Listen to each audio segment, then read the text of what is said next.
Here's your next recipe for those boring pork chops. Season your pork chops with comino, black pepper, salt, and onion powder. Add in all the seasoning, flip, and hit it again.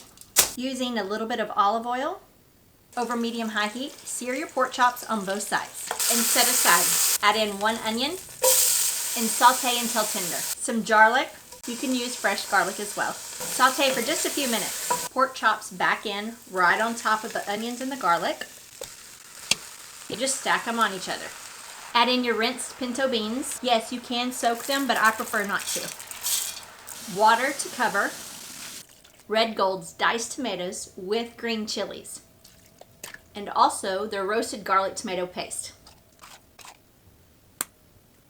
That's good stuff. A tablespoon of chicken bouillon.